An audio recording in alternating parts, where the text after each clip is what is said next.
श्री गणेशाय नमः।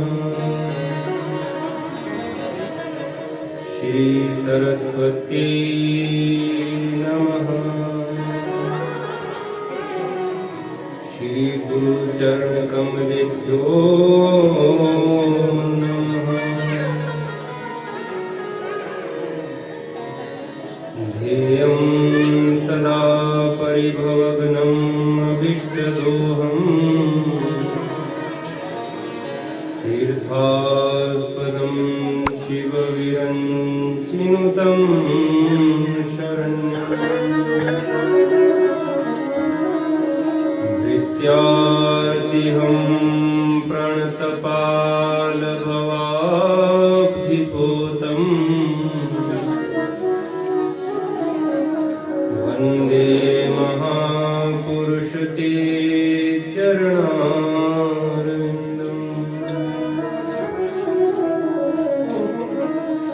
वंशी विभूषितकरान्नवनीरदाभा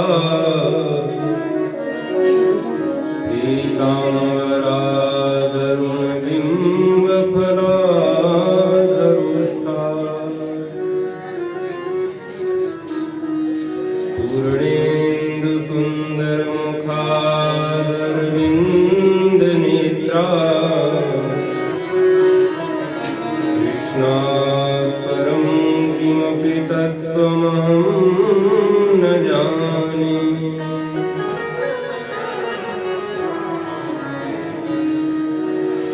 शारदा शारदाम्भोज वदना वदनाम्बुजे सर्वदा सर्वदास्माकं सन्निधिं सन्निधिं प्रिया। सदाशिवसमारम्भां शङ्कराचार्यमध्यमाम् अस्मदाचार्यपर्यन्तां वन्दे गुरुपरम्पराम्। गुरुर्ब्रह्मा गुरुर्विष्णु गुरुर्देवो महेश्वरः गुरुः साक्षात् परब्रह्म तस्मै श्री गुरवे नमः। नारायणं नमस्कृत्य नरं चैव नरोत्तमं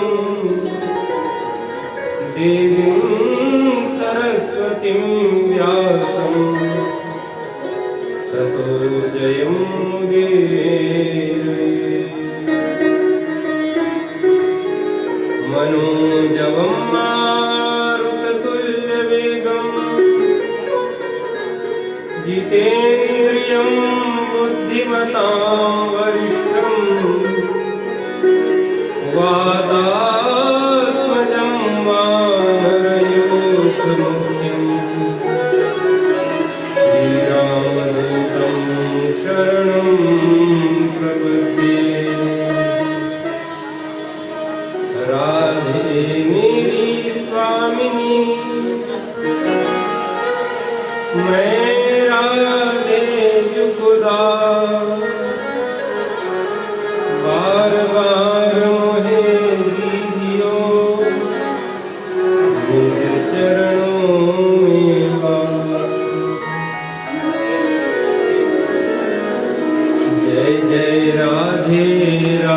गोविंद गोविंद राधे जय राधे राधे गोविंद गोविंद राधे राधे गोविंद गोविंद राधे जय राधे राधे गोविंद गोविंद राधे जय राधे राधे गोविंद गोविंद राधे जय राधे राधे गोविंद गोविंद राधे जय राधे राधे गोविंद गोविंद राधे जय राधे राधे गोविंद गोविंद राधे जय राधे राधे गोविंद गोविंद राधे जय राधे राधे गोविंद गोविंद राधे जय राधे राधे गोविंद राधे जय राधे राधे गोविंद गोविंद राधे गोविंद राधे गोपाल राधे गोविंद राधे गोपाल राधे गोविंद राधे राधे गोपाल राधे गोविंद राधे राधे गोपाल राधे जय राधे राधे गोविंद राधे राधे राधे गोविंद गोविंद राधे राधे राधे गोविंद गोविंद राधे जय राधे राधे गोविंद गोविंद राधे गोविंद गोविंद राधे जय राधे राधे गोविंद गोविंद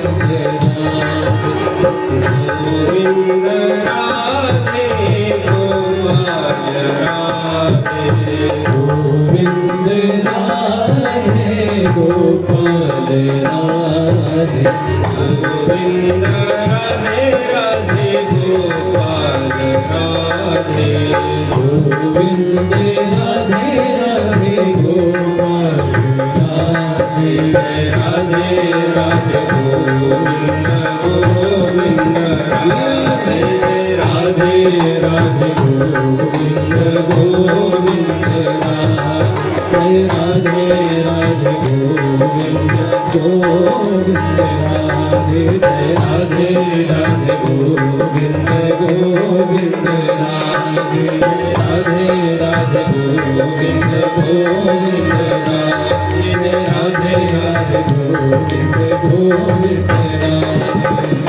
गोविंद राधे गोपाल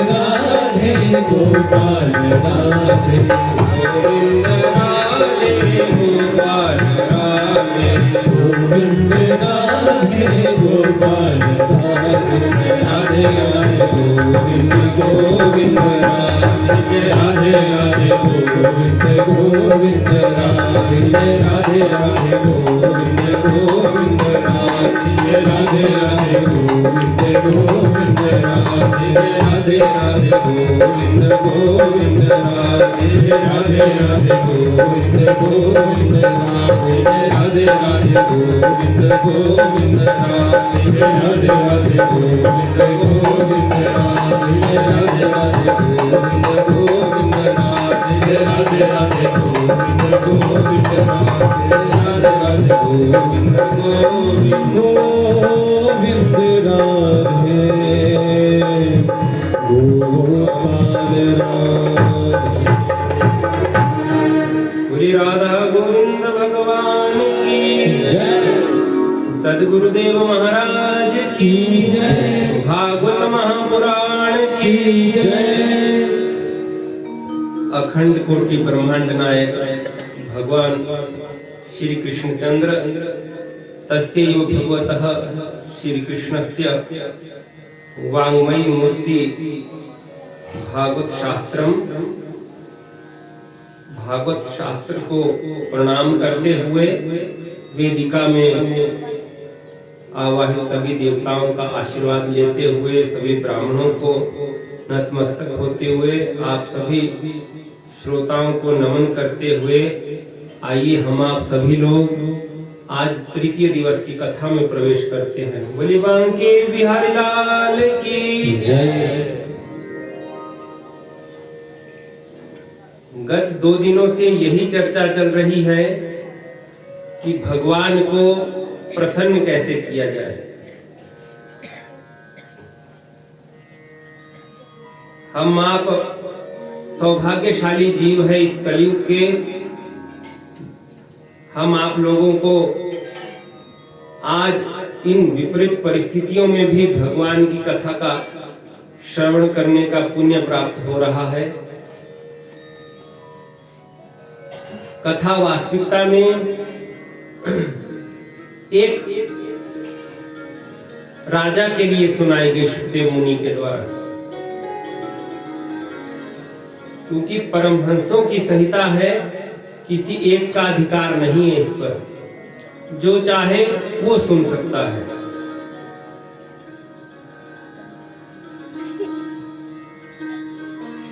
एक प्रश्न जो राजा परीक्षित के द्वारा किया गया, उसी प्रश्न के उत्तर में शुकदेव मुनि ने पूरी भागवत परीक्षित को सुना दी और परीक्षित के माध्यम से हम आप सभी लोग उस कथा को श्रवण कर रहे हैं।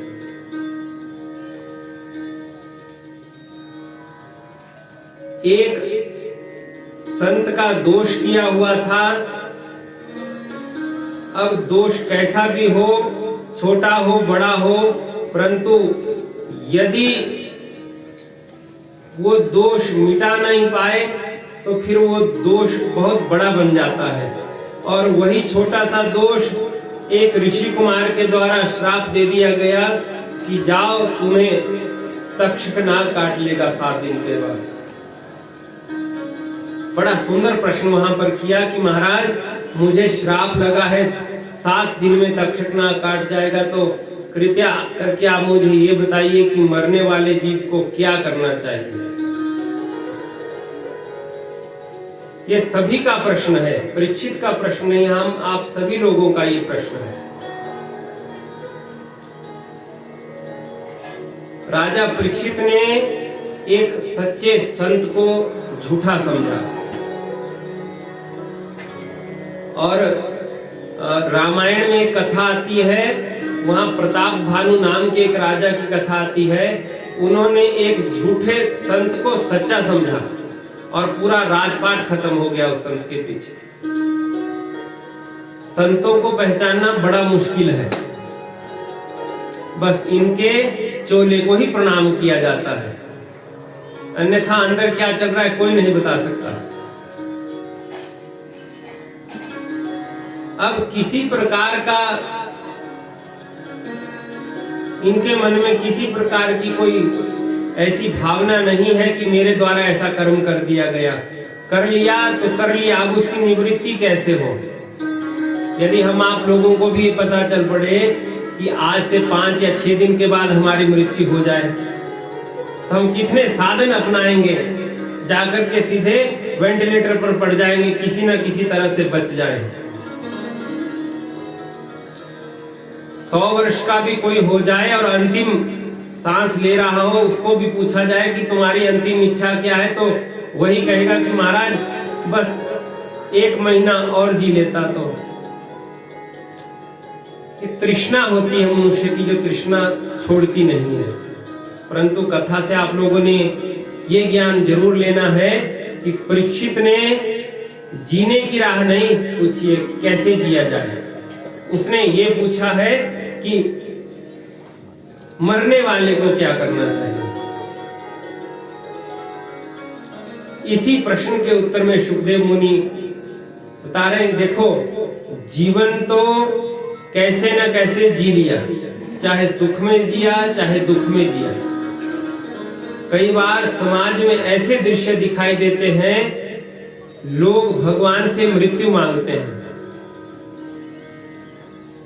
आप कैसे निर्णय लेंगे कि अमुक व्यक्ति ने जीवन में सत्कर्म किए थे? प्रारब्ध है उसको तो भोग रहे हैं, और जो कर्म कर रहे हैं उनको आगे के लिए ले जा रहे हैं। तो संतों ने एक साधन बताया है कि अगर कर्मों का लेखा देखा जाए तो इससे भी पता चलता है कि उसकी मृत्यु कैसे होती है। सहज रूप से मृत्यु हो जाए तो समझो कि सत्कर्म किए हुए थे, परंतु आजकल सहज रूप से कहाँ मृत्यु होती है। मृत्यु तुल्य कष्ट तो पहले ही भोगने शुरू हो गए हैं।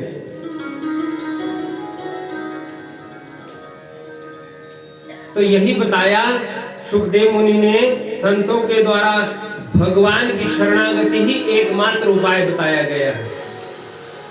मरने वाले को क्या करना चाहिए? भगवान की शरणागति करनी चाहिए। अब भगवान को प्रसन्न कैसे किया जाए? उसका कोई ना कोई साधन तो होगा।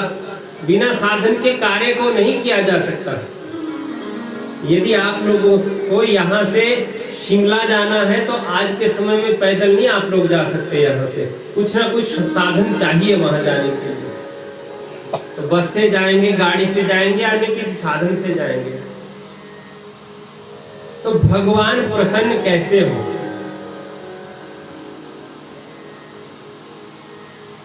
शास्त्र तो बहुत विचित्र भाषा बोलते हैं। कहीं पर कुछ लिखा हुआ है, कहीं पर कुछ लिखा हुआ है। संत लोग भी ऐसे ही कहते हैं कि आचार विचार शुद्ध हो तो भगवान की प्राप्ति हो जाती है। परंतु हमने तो इतिहास में पढ़ा भी है और सुना भी है, भगवान की कृपा तो बहेलिये पर भी हो गई थी। कुछ लोग कहते हैं कि पढ़े लिखों को ही भगवान मिलते हैं। कोई तपस्वी हो, कोई ज्ञानी हो, उनको भगवान मिलते हैं। आगे कथा है कि गजराज को भी भगवान के दर्शन हो गए थे। वो तो किसी विश्वविद्यालय से पढ़कर नहीं आया। कुछ लोग कहते हैं कि बड़े महलों में रहने वाले जो धनाढ्य लोग होते हैं उनको भगवान मिलते हैं। तो यहाँ तो शबरी और कुब्जा को भी भगवान प्राप्त हो गए। वो तो जंगल में रहती थी, कुब्जा तो दासी थी। तो आखिरकार भगवान मिलते कैसे हैं? न जाने कौन से गुण पर दया निधि रीझ जाते हैं। ये पता नहीं है कि भगवान कैसे प्रसन्न है। अहेतु की कृपा हो जाती है भगवान की कई बार।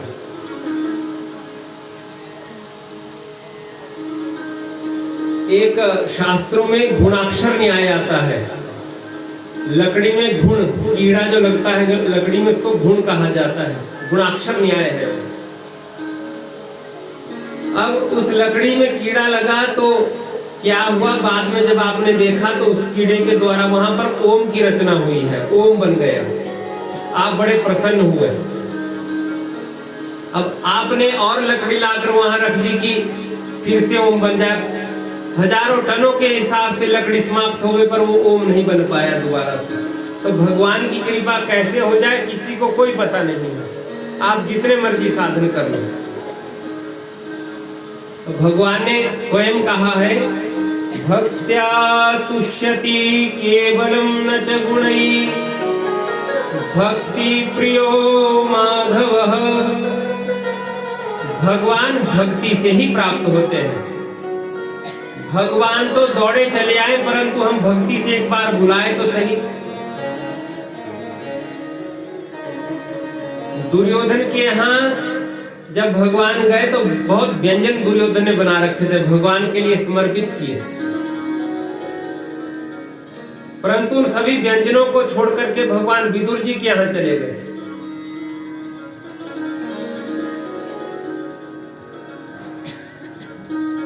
दो ही परिस्थितियों में भोजन होता है, या कोई बहुत प्रेमी हो या आपको भूख लगी हो। तो भगवान कहने लगे कि दुर्योधन, ना मैं भूखा हूं और ना तेरे मन में मेरे प्रति इतना प्रेम है। तो विदुर जी के यहाँ जाकर के जो साग था वही खा लिया व्यंजनों को छोड़कर। प्रभु की कृपा कैसे हो जाए ये पता नहीं है, परंतु बस आप सभी जीवों को प्रभु का ही स्वरूप समझो। जिस दिन प्रत्येक जीव के साथ, प्रत्येक मनुष्य के साथ प्रेम का व्यवहार करेंगे, उस दिन समझ लो कि भगवान को पा लिया। परंतु हम लोग क्या करते हैं, जो पदार्थ है संसार के वो भगवान को अर्पित करते हैं और प्रेम परिवार वालों से करते हैं, दुनिया वालों से करते हैं। उल्टा कर दिया हम लोगों ने। जबकि वस्तुओं की भूखी है दुनिया, भौतिक साधन चाहिए सबको, और हम प्रेम जोड़ रहे हैं दुनिया के साथ। उल्टा कर दो इसको, प्रेम भगवान से करो और भौतिक साधन अपने परिवार, अपने संबंधियों को, अपने नगरवासियों उनको प्रदान करो। परंतु हम भगवान को पदार्थ दिखाते हैं, मोह वहां फंसा हुआ पीछे। प्रेम का भूखा हूं मैं और प्रेम ही एक सार है, प्रेम से मुझको भजो भव से बेड़ा पार है। तो प्रेम भगवान से करो। तो भगवान से प्रेम कैसा करना है? तत् सुखम स्थित्वम, बस उसके सुख में ही सुख है। और प्रेम की परिभाषा तो नारद जी महाराज स्वयं कहते हैं, कामना रहितम। प्रेम में किसी प्रकार की कोई कामना नहीं होती। गुण रहितम, कामना का मतलब इच्छा होता है। तो भक्ति और प्रेम करना है तो निष्काम होना चाहिए, किसी प्रकार की कोई इच्छा नहीं होनी चाहिए। परंतु हम आप लोग तो छोटा छोटा अगर पानी भी पिलाएंगे किसी को गर्मी के दिनों में ठंडा, तो उसके पीछे भी स्वार्थ जुड़ा होता है। स्वार्थ की भक्ति है हम आप लोगों की। गुण रहितम, कोई गुण अवगुण कुछ नहीं देखना है जिससे प्रेम किया जाता है। परंतु हम तो पूरा देखते हैं कि जिसके पास जा रहे हैं उसका व्यवहार कैसा है। प्रतिक्षण वर्धमानम, परंतु हमारा प्रेम उल्टा होता है। पहले हम बहुत ज्यादा भावुक हो जाते हैं प्रेम में, और धीरे धीरे वो प्रेम की गति धीमी हो जाती है।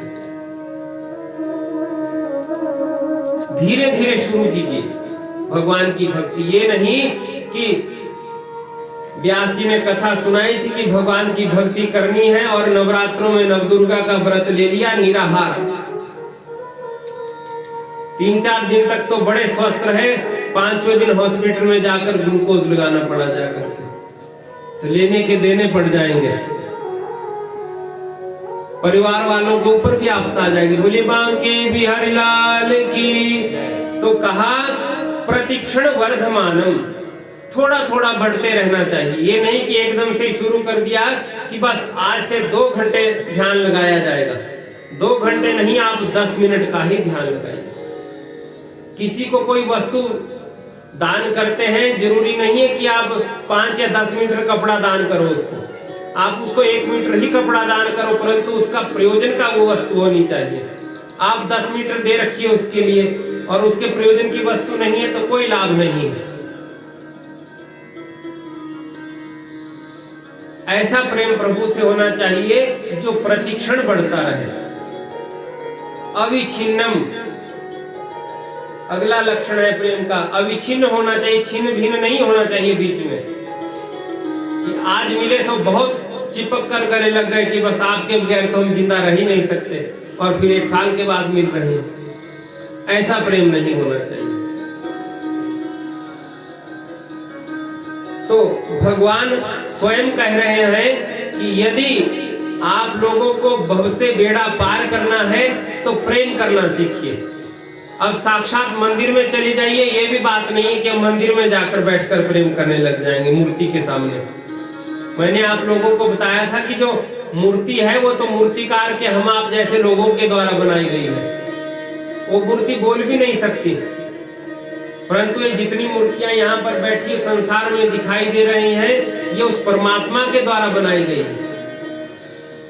मूर्तिकार भी तब मूर्ति बनाता है जब उसको पत्थर मिलता है बनाने के लिए। कोई बढ़िया पत्थर मिलेगा उसको घड़ेगा वो, तो वो जो पत्थर है वो उपादान कारण हुआ, या मिट्टी की मूर्ति बनाएगा तो वो उपादान कारण हुआ, और बनाने वाला कौन है? हम आप जो मूर्तिकार है, तो हम निमित्त कारण हुए। समझना अपने आराम से इस बात को। बोली बांके बिहारी लाल की। परंतु देखिए, हम आप सभी लोग उस परमात्मा की ही संतान है। उसमें पहले समाहित थे, उसी ने बाहर निकाला। भगवान को भी हमारे शरीर को बनाने के लिए कुछ वस्तुओं की आवश्यकता होती है। 5 वस्तुओं से शरीर बना हुआ, मैंने आप लोगों को कल भी बताया था ये बात। क्षिति जल पावक गगन समीरा, क्षिति जल पावक गगन समीरा, क्षिति जल पावक गगन समीरा, क्षिति जल पावक गगन समीरा,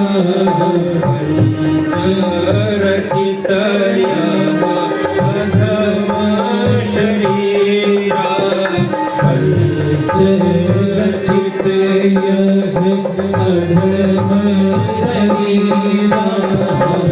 5 वस्तुओं से ये चीज बन, ये जो हमारा शरीर है 5 वस्तुओं से बना हुआ है। पृथ्वी, जल, तेज, वायु और आकाश। जब मृत्यु होती है, शरीर को जलाया जाता है, तब जो जो तत्व जहां से आए हैं वो तत्व वहीं पर जाकर मिल जाते हैं। कभी देखना आप लोगों ने प्रयोग करके, घड़ा मिट्टी से बनाया जाता है। घड़ा कभी टूट जाए या फूट जाए तो उसको मिट्टी में गाड़ देना, 2-4 वर्षों के बाद वो घड़ा पुनः मिट्टी बन जाता है। वैसे ही हमारा भी ये शरीर है, मृत्यु के बाद जब जलाया जाएगा तो जो पृथ्वी का अंश है वो पृथ्वी में मिल जाएगा, जो जल तत्व जल में चला जाएगा, अग्नि का अग्नि में चला जाएगा, आकाश का आकाश में चला जाएगा, सब अपने अपने स्थान को चले जाएंगे। सृष्टि के प्रारंभ में कल आप लोगों को बताया था कि पहले पंचभौतिक शिव परमात्मा के द्वारा बनाया गया, फिर भगवान के द्वारा ही 5 ज्ञानेंद्रिय और 5 कर्मेंद्रिय बनाई गई, और 11वां उभयेंद्रिय मन बनाया गया। ये कर्मेंद्रिय भी है और ज्ञानेंद्रिय भी है। मन की गति बड़ी विचित्र होती है। कल मैंने आप लोगों को छोटा सा दृष्टांत दिया था कि इस मन को कैसे वश में किया जाए। तो ज्ञान और वैराग्य के डंडे जब इस पर पड़ते हैं तभी इसको वश में किया जा सकता है। क्योंकि भगवान जब गीता का उपदेश अर्जुन को दे रहे थे तो अर्जुन ने यही बात कही, चंचलम ही मना कृष्ण प्रमाथि बलवत दृढ़म तस्य हम निग्रहम मन्ये वायुरेव सुदुष्कर, कि महाराज इस मन को वश में करना ऐसे जैसे हवा को पकड़ना है।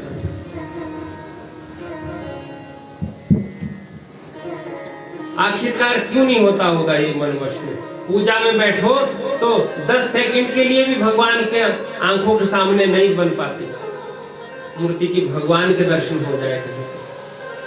सामने धूप जला करके, बत्ती जला करके घंटी घुमा रहे हैं, मन पता नहीं रसोई घर में चावल का कुकर रखा हुआ है कि फूल का जल जाएगा कि बच्चा सोकर उठकर बिस्तर से गिर जाएगा, वो मन भागा हुआ है उधर को। जितनी ज्यादा कामनाएं, जितनी ज्यादा चिंताएं हमारे अंदर होगी, मन उतना ही दूर भागेगा। देख लेना आप लोगों ने समाज में जिस व्यक्ति को किसी प्रकार की चिंता ना हो, कोई तृष्णा ना हो, परम शांत रहता है। हम सोचते हैं कि पता नहीं इसने कौन से कर्म किए, बिल्कुल शांत रहता है। भाई उसकी तृष्णाएं कम है, इसलिए मन बिल्कुल शांत रहता है, मन भागता ही नहीं इधर उधर। तो तृष्णाओं को कंट्रोल में कर लो, मन भागेगा ही नहीं। पर कहां होती है तृष्णाएं वश में? पहले इच्छा हुई, देखा कि पड़ोसी के यहाँ बेटा है, मेरे यहाँ बेटा नहीं है, भगवान से कामना करने लगे, पता नहीं कौन कौन से मंदिरों में गए मन्नत मांगने के लिए, भाग्य से बेटा भी हो गया। बेटा बड़ा हुआ, पढ़ लिख गया, तो फिर मन में इच्छा जागी कि बढ़िया नौकरी लग जाए। बोलिए बांके बिहारी लाल की। तो अब नौकरी की इच्छा भी पूर्ण हो गई। वो तृष्णा जो थी मन में, वो तृष्णा रूपी कांटा निकल गया, नौकरी भी बढ़िया लग गई। अब नौकरी लगी जाकर के शिमला में। अब धुंधन से शिमला रोज जाना हो बड़ी मुश्किल है। सुबह 4 बजे उठना पड़ता है, 6 बजे बस पकड़ो, फिर जाकर कहीं 9 बजे ऑफिस पहुंचेंगे, और शाम को फिर चलो, फिर रात को पहुंचेंगे वापस। तो मन में इच्छा हुई कि अगर यहीं पर कहीं कमरा मिल जाता तो बहुत अच्छी बात थी। तो प्रयोजन सिद्ध कर लिया, कमरा भी ले लिया। फिर थोड़े दिनों के बाद जब वहां कार्यालय में परिचय बढ़ा तो बहुत सारे लोग ऐसे मिले जिनका घर अपना शिमला में बना हुआ है। हमारा मन भी भागा, फिर यार इसका घर है तो मेरा क्यों नहीं है। आखिरकार दोनों एक सीट पर बैठे हुए हैं। तो तृष्णा का कांटा हमारे अंदर छुपा हुआ है, और वो कांटा तब तक नहीं निकलता जब तक वो तृष्णा पूरी ना हो जाए, तब तक वो कांटा नहीं निकलता। तो कैसे ना कैसे करके चाहे कुछ भी किया, थोड़ी जमीन खरीद के मकान बना लिया वहां। पर अब बीच बीच में माता पिता को मिलने के लिए परिवार के साथ घर भी जाना पड़ता है, तो बस में बच्चों को बड़ी मुश्किल होती है बैठने की। तो फिर इच्छा जाके कि एक गाड़ी हो जाए बढ़िया सी, तो बढ़िया सी गाड़ी ले ले। तो कहने का अभिप्राय यह है कि ये तृष्णाएं समाप्त ही नहीं होती।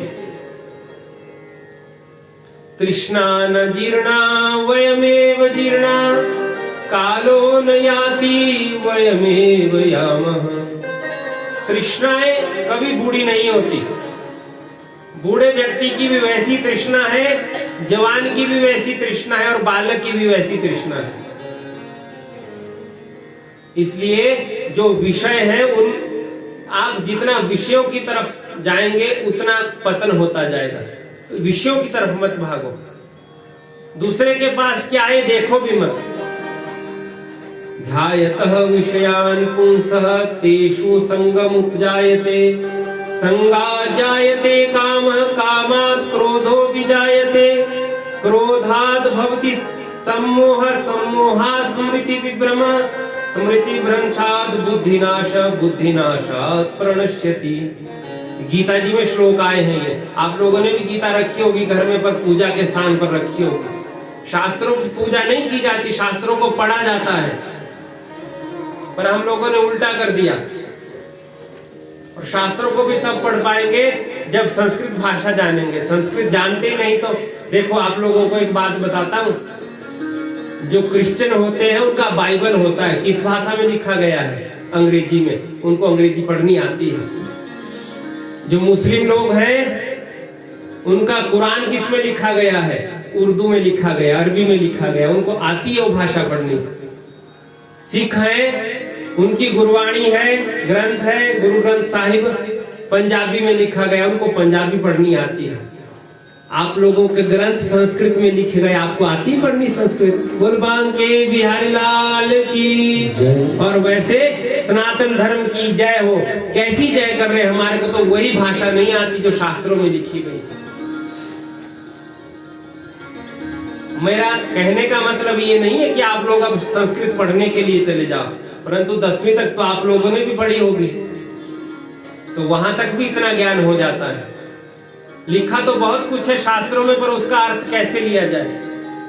ऐसे अद्भुत अद्भुत श्लोक है, हिंदी में जितनी मर्जी व्याख्या कर लो, संस्कृत में अगर अर्थ का आनंद मतलब प्राप्त हो गया, अर्थ लग गया श्लोक का, तो उसी में आनंद आ जाता है। उतना उसके अर्थ सरलार्थ में नहीं आनंद आता।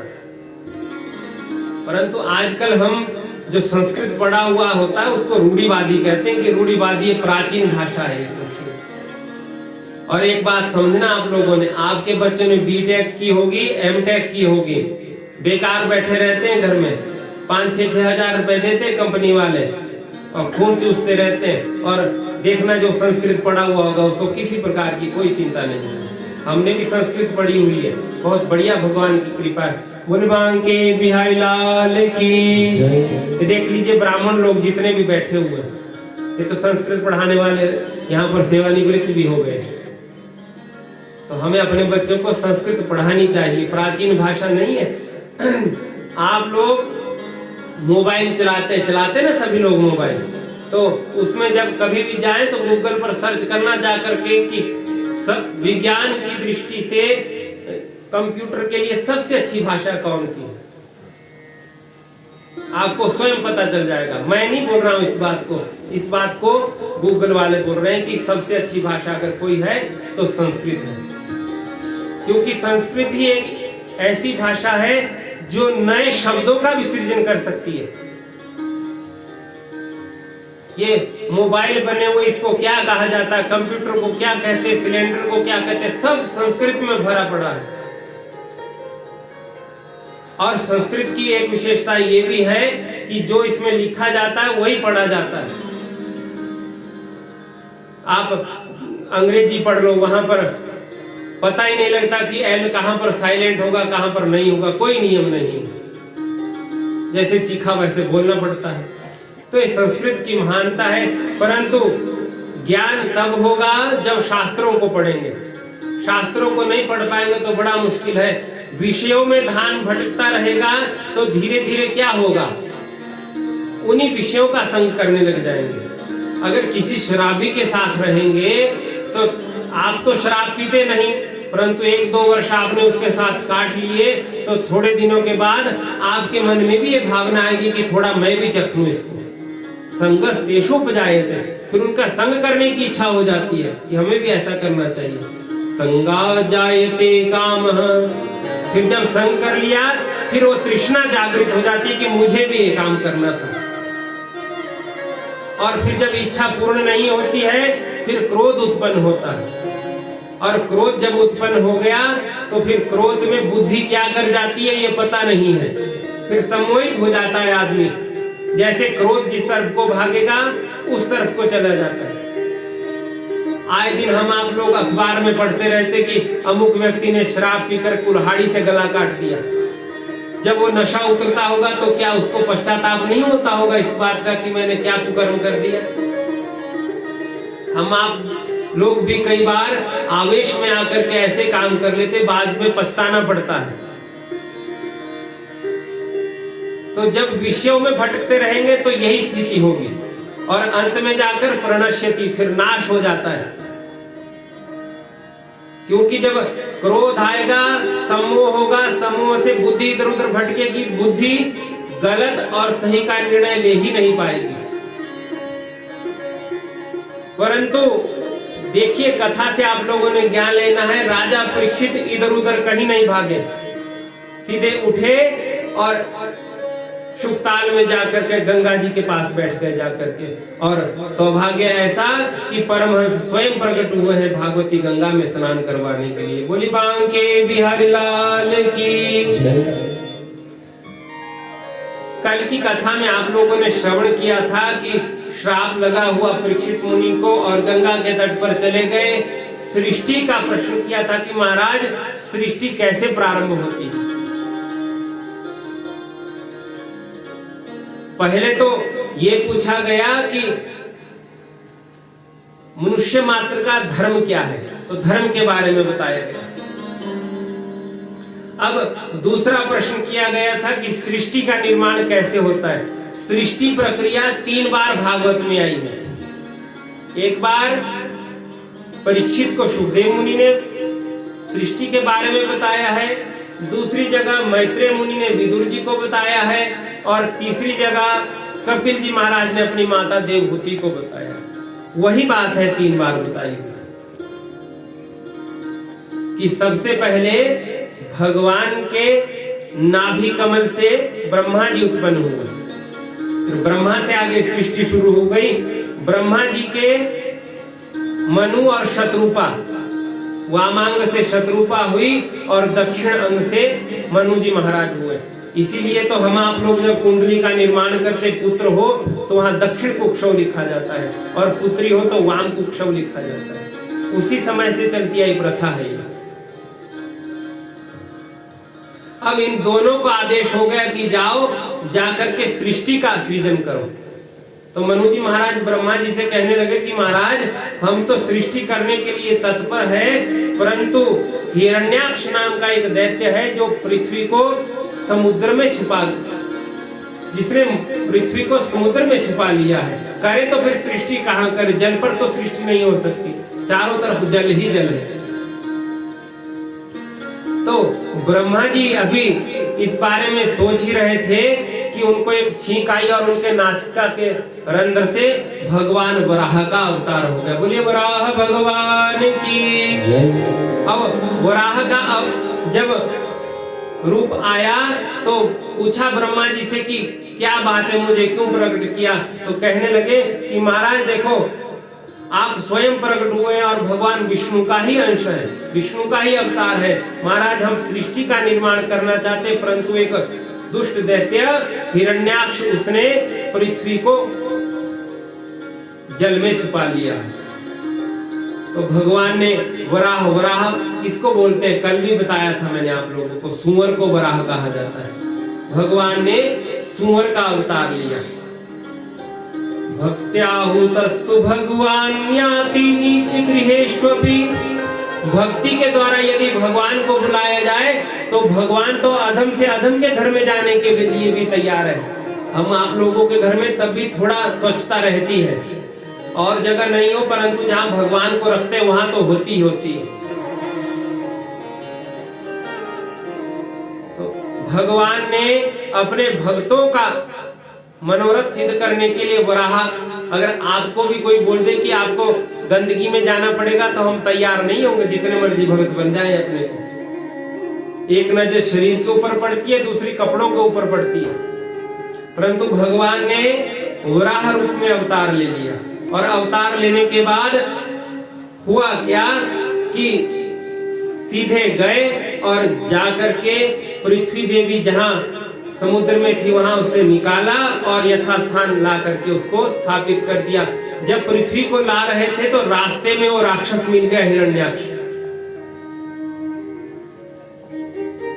वो मिल गया तो उसने टोका कि ठहरो ठहरो, पृथ्वी को कहां ले जा रहे हो? जंगली सुअर प्रतीत होते हो, जंगली सुअर प्रतीत हो रहे, पृथ्वी को कहां ले जा रहे हो? भगवान ने इधर उधर कहीं नहीं देखा, सबसे पहले भूदेवी को यथास्थान लाकर स्थापित कर दिया।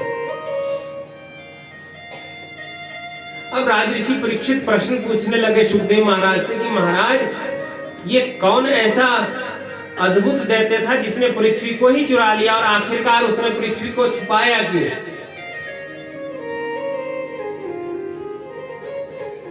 तब उस राक्षस का जन्म कैसे हुआ वो कथा सुनाने लगे कि जो कश्यप ऋषि है उनकी दीति, अदिति, तनु, काष्ठा अनेक सारी पत्नियां हैं।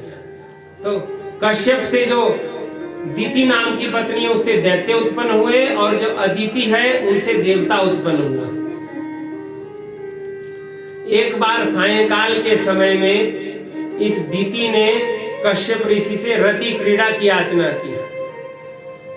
बार बार करने पर कश्यप ऋषि ने मना कर दिया कि ऐसा घोर तमा बेला, देवी ये संध्या का समय है, इस समय ऐसा काम नहीं करना चाहिए। कुछ काम होते तो संध्या के समय में वर्जित होते हैं। निद्रया हरियते लक्ष्मी, अगर संध्या के समय में सोएंगे तो लक्ष्मी का नाश होता है, और यदि संध्या के समय में पढ़ेंगे तो पढ़ा हुआ भूलता है, याद नहीं रहता, स्मरण शक्ति कम होती है। और यदि संध्या के समय में भोजन करेंगे, दो समय जब मिल रहे हो तो व्याधि करने वाला वो समय होता है। अगर नहीं होता तो देख लेना, आज आप लोगों ने संध्या के समय में खा करके रोटी खट्टी ढकार आनी शुरू हो जाएगी आप लोगों को। और चौथा कर्म है मैथुन क्रिया, संतानोत्पत्ति का। अगर उस समय करेंगे तो फिर असुर पैदा होते हैं, परंतु मानी नहीं ये दीति, और इस दीति के याचना पर रति क्रीड़ा की गई तो ये दो दैत्य इसके गर्भ में आ गए। तो महाराज ये दो दैत्य है कौन? तो कहने लगे कि ये दो दैत्य भगवान विष्णु के ही पार्षद है, जो सनक, सनंदन, सनातन और सनत कुमार के श्राप से दैत्य बने हुए। जय और विजय इनका नाम है। एक बार भगवान वैकुंठ में विराजित थे और ये दोनों द्वारपाल वहां पर खड़े हुए थे, तो सनत आदि ऋषि आए भगवान के दर्शन करने के लिए। इन दोनों ने रोक लिया और रोकने के बाद अब सनक, सनंदन, सनातन, सनत कुमार तो किसी के वश में नहीं है। उन्होंने तुरंत श्राप दे दिया कि जाओ, तुम भगवान के दर्शन करने से हमें रोक रहे हो, हम तुम्हें श्राप देते हैं राक्षस योनि में। तो श्राप लगा हुआ उनको वहां से, और आज ये उस दीति के गर्भ में आए हुए हैं दोनों। जब दीति को पता लग गया कि मेरे गर्भ में 2 दैत्य आ गए हैं, तो ऐसा वर्णन आता है कि 100 वर्षों तक उसने गर्भ को बाहर ही नहीं निकाला, 100 वर्षों तक रखा। परंतु अब धीरे धीरे गर्भ का वेग बढ़ा, क्योंकि तेज था दोनों में, भगवान के पार्षद थे। एक छोटे से कर्म के कारण पृथ्वीलोक में राक्षस बने हुए। तो समय आने पर इन हिरण्याक्ष और हिरण्यकश्यपु दोनों का जन्म हो जाता है। इनमें जो हिरण्यकश्यपु है बड़ा है और हिरण्याक्ष जो है वो छोटा है। हिरण्यकश्यपु की कथा हम आप सभी कल श्रवण करेंगे जब प्रहलाद जी का चरित्र आएगा। तो आज हिरण्याक्ष, तो ये हिरण्याक्ष दोनों बड़े अद्भुत थे। जब खड़े होते थे इनका मुकुट स्वर्ग में जाकर लग जाता था। दिव्य स्पृशव, बड़े दिव्य थे दोनों। बड़ी तपस्या करके ब्रह्मा जी को इन्होंने प्रसन्न किया हुआ था। तो ब्रह्मा जी जब प्रसन्न हुए तो हिरण्याक्ष ने बल मांगा कि भगवान मुझे बल की प्राप्ति हो जाए। अब बल प्राप्त हो गया, तो बल प्राप्त होने के बाद अब ये इच्छा हुई कि किसी के साथ अगर मेरा मलयुद्ध होता तो बहुत अच्छा हो जाता। सभी जगह जाता, देवता तो नाम से ही कांपने लग गए, इधर उधर भागना शुरू कर दिया देवताओं ने, और ये जाकर के समुद्र में चला जाता है। समुद्र में जब चला गया तो वहां पर वरुण देवता को बुलाने लगा कि आओ महाराज मेरे साथ युद्ध करो। तो वरुण देव डर गए कि महाराज मेरे अंदर इतनी शक्ति नहीं है कि मैं आपके साथ युद्ध कर सकूं। बोली बांके बिहारी लाल की, मेरे अंदर इतनी शक्ति नहीं है कि मैं आपसे युद्ध कर सकूं, आपको कहीं और जाना होगा। ये सोचते सोचते जा ही रहे थे कि रास्ते में नारद मुनि मिल गए उनको, हिरण्याक्ष को। तो वो तो नारायण नारायण की रट लगाई हुई थी। तो हिरण्याक्ष कहने लगे कि महाराज नारायण नारायण की रट क्या लगा रखे हो, आप मेरे साथ युद्ध करो, कुछ लड़ना भिड़ना भी आपको आता है। तो कहने लगा, नारद मुनि कहने लगे कि देखो लड़ना भिड़ना तो आता नहीं, पर लड़ाना जरूर आता है। तो उन्हीं की प्रेरणा से उस हिरण्याक्ष ने पृथ्वी को लाकर के समुद्र में पटक दिया। अब इधर भगवान का वराह अवतार हुआ, उन्होंने पृथ्वी को लाकर यथास्थान रख दिया, और जब रख दिया उसके बाद बात करने लगे इस हिरण्याक्ष की। हिरण्याक्ष ने गाली दी थी भगवान को कि जंगली सुअर, उसी का उत्तर सबसे पहले भगवान ने दिया। सत्यम वयम भोवन गोचरा मृगाः युष्मद् विधान मृगये ग्राम सिंहान। हाँ, तुमने ठीक पहचाना, हम जंगली सुअर हैं, परंतु हम ऐसे जंगली सुअर हैं युष्मद् विधान, तुम्हारे जैसे ग्राम सिंहान, तुम्हारे जैसे गांव के जो शेर होते हैं उनका शिकार हम करते हैं। तो संस्कृत में अगर किसी को गाली भी दो तो सामने वाला व्यक्ति सोचता है कि मेरी प्रशंसा हो रही है। संस्कृत ऐसी भाषा है, अगर इसमें किसी को गाली भी दी जाए तो सामने वाला व्यक्ति सोचता है कि मेरी प्रशंसा हो रही है। क्या कहा हिरण्याक्ष को? हिरण्याक्ष को कहा ग्राम सिंह। ग्राम सिंह कौन होता है? ग्राम मैंने गांव और सिंह मैंने शेर। तो अगर आपको कोई ग्राम सिंह बोल दे तो खुशी के मारे पागल हो जाए, हाँ हम अपने गांव में शेर की तरह रहते इसलिए ग्राम सिंह बोलते, परंतु संस्कृत में ग्राम सिंह कुत्ते को कहा जाता है। तो संस्कृत में तो गाली भी ऐसी होती है। युष्मद् विधान मृगे ग्राम सिंहान, हम तुम्हारे जैसे कुत्तों का ही शिकार करते हैं। भगवान बात कर ही रहे थे कि देवताओं ने कह दिया कि महाराज रात्रि का समय हो रहा है, और रात्रि के समय में जो दानव होते हैं वो अधिक बलशाली हो जाते हैं। तो रात्रि होने से पहले पहले इसका कल्याण कर दो। भगवान हंसने लगे कि देखो अभी भी देवताओं को भय लग रहा है इससे, और भगवान का युद्ध होता है उसके साथ। और भगवान ने करेण कर्ण मूले हन, जब थोड़ी देर के लिए युद्ध हो गया भगवान का, तो अंत में भगवान ने एक जोर का थप्पड़ उसके कनपट्टी पर लगाया और उसी से रक्त वमन करता हुआ पृथ्वी पर गिर पड़ा, वही प्राणांत हो गया। परंतु देवताओं को विश्वास नहीं हो रहा है, देवताओं को विश्वास नहीं हो रहा है कि मर गया, क्योंकि उसने तो सबको हराया हुआ था। अब आपस में चर्चा करने लगे कि देखो भगवान ने इतना बड़ा काम किया, भगवान की स्तुति होनी चाहिए, परंतु अगर कहीं ये जिंदा निकल गया तो हमारी तो खैर नहीं। अब स्तुति भी बड़ी अद्भुत की। मैंने आप लोगों को बताया था कि 105 स्तुति आती है भागवत शास्त्र में अगर देखा जाए तो इन्होंने भी स्तुति की। क्या स्तुति की? कि भगवान पता नहीं इन दोनों ने कौन से ऐसे कर्म किए हुए थे, जो इसने कौन सा ऐसा कर्म किया हुआ था जो इसको ऐसी गति प्राप्त हुआ, कौन सा ऐसा कर्म इस बड़भागी ने किया था। अब भगवान सोचने लगे कि देखो देवता अभी भी डर रहे हैं, अभी भी सीधा नाम नहीं लिया जा रहा है भगवान का, अभी भी उस राक्षस का ही गुणगान कर रहे हैं कि इसने कितना बड़ा पुण्य कर्म किया। जब ये सब कुछ हो गया तो भगवान समझ गए भक्तों को, तो भगवान ने जोर से लात मारी, लात मारकर देखा तो धराशायी हुआ पड़ा था। फिर खुलकर भगवान की स्तुति की कि भगवान आप सच में ही भक्त के ही वश में है।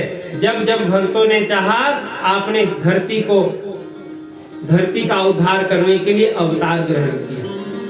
और प्रत्येक युग में भगवान के अवतार होते हैं, प्रत्येक युग में होते हैं।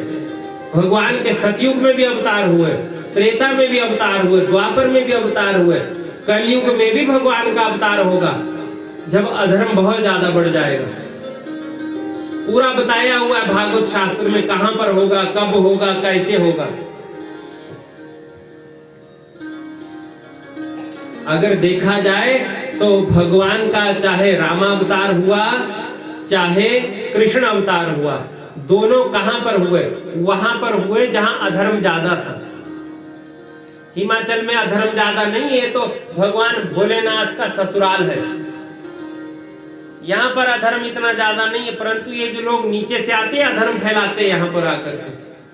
तभी तो मैंने आप लोगों को कल बोला था कि हिमाचल के लोग बड़े भोले भाले होते हैं। कोई ईसाई आ रहा है तो उनके गुण गा रहे हैं, पैसे खाए उनसे ईसाई बन रहे हैं, अपने धर्म को ही छोड़ रहे हैं। धर्म का भी नाश कर दिया हम लोगों ने। तो कहां पर भगवान का अवतार होगा? भगवान का अवतार वहीं पर होगा जहां रामावतार कृष्ण अवतार हुआ। भगवान राम का अयोध्या में हुआ, भगवान कृष्ण का मथुरा में हुआ, दोनों उत्तर प्रदेश में पड़ते हैं। तो कलयुग में भगवान का अवतार उत्तर प्रदेश में ही होगा। कहां होगा?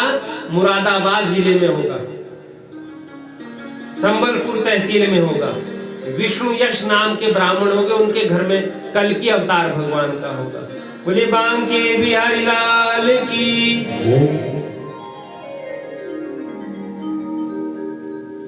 तो भगवान की तो ये प्रतिज्ञा है कि जब जब अधर्म बढ़ेगा धर्म संस्थापनार्थाय संभवामि युगे युगे। परंतु अभी वो समय नहीं आया। कितना सौभाग्य हम आप सभी लोगों का है, हम बैठ करके भगवान की भक्ति कर रहे हैं, भगवान की कथा श्रवण कर रहे हैं। अभी तो शुरू हुआ है कलयुग। पहले जो लोग आए होंगे उनकी आयु 120-25 वर्ष ऐसी होती थी, परंतु धीरे धीरे अब देखो 100 तक कोई पहुंच पाता है, फिर 80 को, धीरे धीरे कम होती जा रही है आयु, क्योंकि इस कलयुग की आयु भी कम है। बोलिए बांके बिहारी लाल की। तो इस प्रकार से भगवान का वराह अवतार हुआ पृथ्वी के उद्धार के लिए। फिर वहां से सृष्टि का प्रारंभ हो गया। कल भी आप लोगों को कथा सुनाई थी कि मनु और शत्रुपा के 2 पुत्र हुए और 3 पुत्रियां हुई।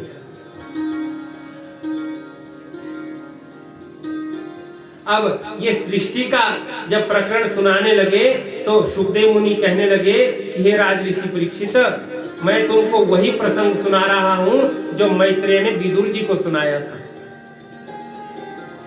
देखो, सबसे पहले आप लोगों को बताया था कि रोज कथा में नहीं आएंगे तो समझ ही नहीं पाएंगे कि प्रसंग कहाँ जा रहा है। सबसे पहले कथा शुरू हुई है नैमिषारण्य तीर्थ स्थल पर। वहां पर सूत जी महाराज कथा सुना रहे शौनकादि ऋषियों को, और फिर अगली कथा वही प्रारंभ हो जाती है गंगा के तट पर शुकताल में। वहां सुखदेव मुनि परीक्षित को सुना रहे हैं, और अब जो कथा सुनाई जा रही है वो मैत्रेय जी विदुर जी को सुना रहे हैं। तो परीक्षित ने प्रश्न कर दिया सुखदेव मुनि से कि महाराज, मुझे पता है कि विदुर जी महाराज धर्म के अवतार थे, मैं आपके मुख से उनका चरित्र सुनना चाहता हूं। आखिरकार उन्होंने ऐसा कौन सा कर्म किया हुआ था कि भगवान दुर्योधन के यहाँ भोजन छोड़कर उसके दासी के यहाँ चले गए। दासी पुत्र थे विदुर। समय बात उन दिनों की है जब धृतराष्ट्र अंधे हो चुके थे। तो धृतराष्ट्र तो पहले ही अंधे थे, वो क्या अंधे होंगे। तो कहा कि नहीं, ऐसे अंधे नहीं थे। ज्ञान विराग नयन उरगारी, जो उनके ज्ञान के नेत्र थे वो भी बंद हो गए थे। आंखों से अंधा होना अलग बात है, परंतु ज्ञान रूपी अगर नेत्र है तो काम चल पड़ता है। आप लोग टीवी के माध्यम से कथा श्रवण करते हैं, परम पूज्य संत रामभद्राचार्य जी, उनको दिखाई नहीं देता तब भी देख लीजिए, क्या आनंद है। ज्ञान रूपी चक्षु खुला हुआ है। परंतु धृतराष्ट्र का ये ज्ञान रूपी चक्षु भी फूट चुका। कैसे फूटा? पुत्र मोह में फूटा।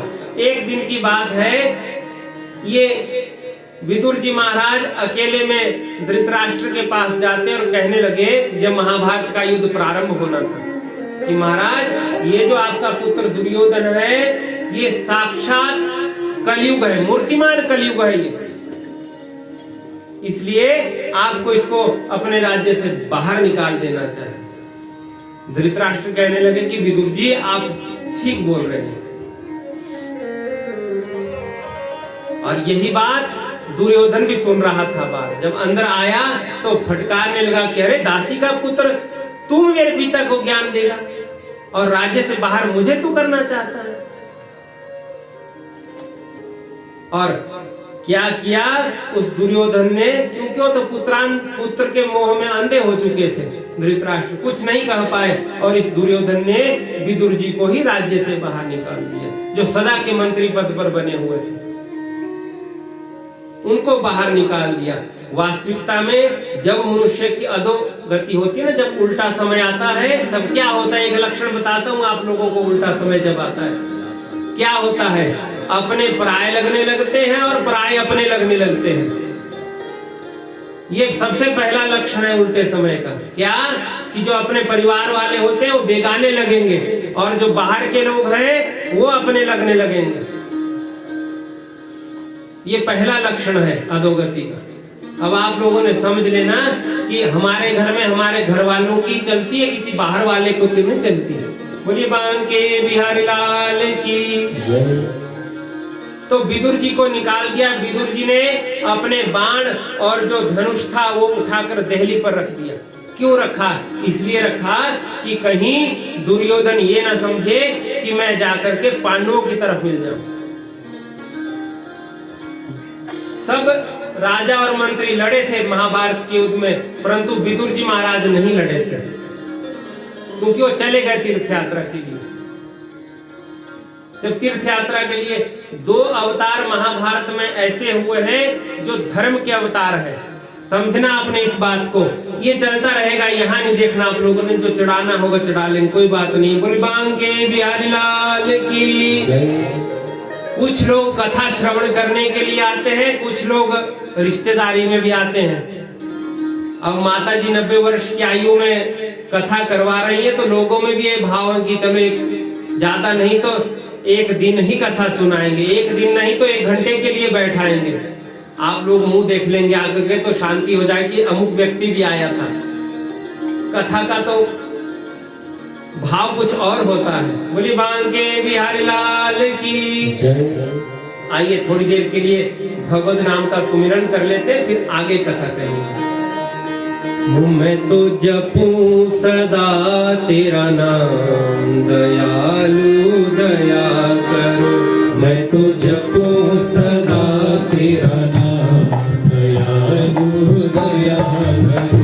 मैं तो जपूं सदा तेरा नाम, दयालु दया करो। मैं तो जपूं सदा तेरा नाम, दयालु दया करो। मैं तो जपूं सदा तेरा नाम, दयालु दया करो।